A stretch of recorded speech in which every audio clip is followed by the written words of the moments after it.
ছাত্রদের নতুন দল জাতীয় নাগরিক পার্টি এনসিপির সাথে বিরোধে জড়িয়ে যাচ্ছে বিএনপির নেতাকর্মীরা। অভিযোগ উঠেছে হামলা করার। আসন্ন নির্বাচনকে সামনে রেখে পথসভা করতে দেখা যাচ্ছে জাতীয় নাগরিক পার্টির নেতাদের। আর হাতিয়ার এই পথসভায় সোমবার আহত হয়েছেন জাতীয় নাগরিক পার্টির জ্যেষ্ঠ যুগ্ম মুখ্য সমন্বয়ক আব্দুল হান্নান মাসুদ। অভিযোগ উঠেছে হান্নান মাসুদের উপর হামলা করেছে স্থানীয় বিএনপির নেতাকর্মীরা।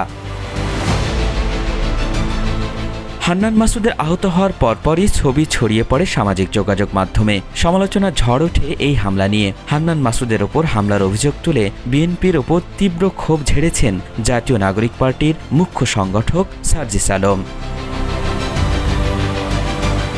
মঙ্গলবার সকালে ভেরিফাইড ফেসবুক অ্যাকাউন্টে এক পোস্টে সার্জিস আলম বলেন, আব্দুল হান্নান মাসুদের পথসভায় বিএনপির নেতাকর্মীরা যে হামলা করেছে সেটার জন্য তাদের লজ্জিত হওয়া উচিত।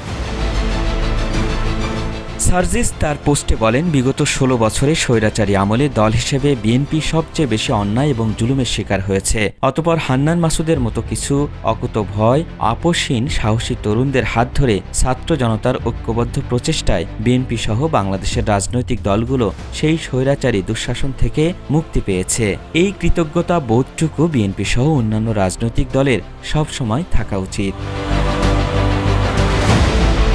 বিএনপির প্রতি পরামর্শ দিয়ে এনসিপির মুখ্য সংগঠক আরও লেখেন, কারণ আজকে থেকে এক যুগ আগে রাজনৈতিক পরিবেশের দিক থেকে বাংলাদেশ যে জায়গায় ছিল এখন সে জায়গায় নেই। যেটা হতে একসময় ১৫ বছর লাগতো এখন সেটা হতে ৫ বছর লাগবে কিনা সন্দেহ।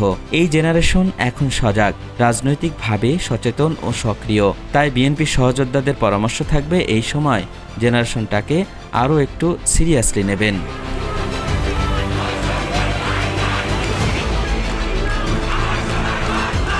সার্জিস আলম বলেন, এই মুহূর্তে বিএনপি বাংলাদেশের সবচেয়ে বড় রাজনৈতিক দল। এজন্য তাদের দায়িত্ববোধ, দায়বদ্ধতা এবং কর্মযোগ্য সবচেয়ে বড় হবে, এটাই স্বাভাবিক। তবে বিগত ১৬ বছরে আওয়ামী লীগ কী অন্যায় অপকর্ম করেছে এবং দিন শেষে তাদের পরিণতি কি হয়েছে তারও একটা সারমর্ম বিএনপির পক্ষ থেকে তাদের নেতাকর্মীদের কাছে থাকা উচিত। তাহলে তাদের বর্তমান আমলনামা কোন দিকে যাচ্ছে এবং সেটার পরিণতি কি হতে পারে সেটার একটি তুলনা তারা সহজেই করতে পারবে।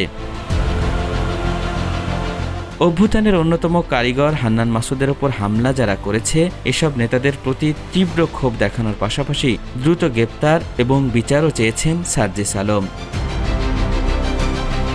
আল ইমরান, সময়ের আলো।